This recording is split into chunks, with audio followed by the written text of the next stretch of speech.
Yeah, I'd mentioned to you before Lewis Capaldi. Mm-hmm. There's a great documentary on Netflix called How I'm Feeling Now. Highly recommend you watch it. I think it's super pertinent to what you're doing. It'd be great for the book too.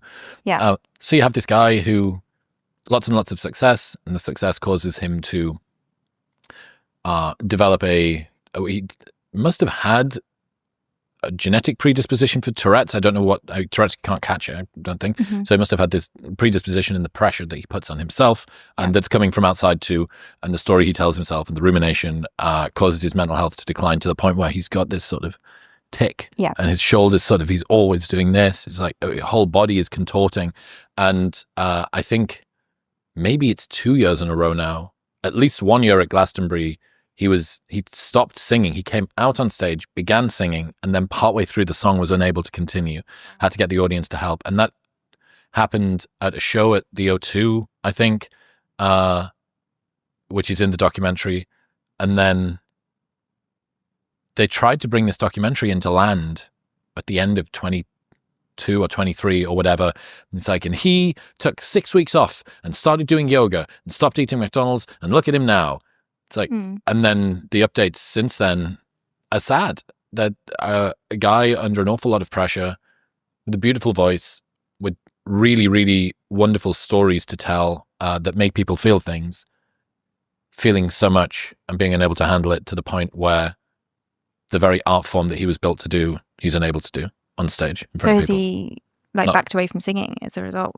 I haven't checked in, but the last that I saw was this summer. There was some festival thing, I think, that he was at, that he had some trouble on stage again. Yeah. I mean, maybe he had a bug or whatever, but it seems unlikely. It seems like it was probably the same challenge that he's been dealing with since the documentary.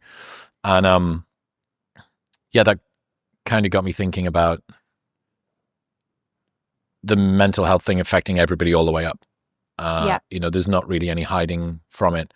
And the way that he goes about it, he's very self-deprecating, but he does not, he's relieved when he gets a diagnosis in the documentary. He finally, they say, turns out I've got Tourette's. That kind of makes sense. And that thing I was having, where my heart rate went really high and I kept on breathing, it's like that, apparently that's called a panic attack. It's like, that's a person finding a diagnosis, not identifying with a diagnosis. Well, that's kind of another problem with the therapy stuff is it's kind of offensive to people like that because, there are literally young women mimicking tics from Tourette's TikTok. And whether that's... TikTok. Yeah, I think there is actually a TikTok hashtag. But yeah, they're picking up Tourette's, and whether that's conscious or not, some of them at least are kind of jumping on that identity. And then you hear someone like Lewis Capaldi's story, and it's like the pain of that is actually stopping him doing what he loves. But that conversation is kind of being swallowed up by the conversation of like young girls identifying with Tourette's. Like people are fucking LARPing with this on face-to-camera videos. Yeah, again, it actually takes away the language to talk about people who are actually suffering.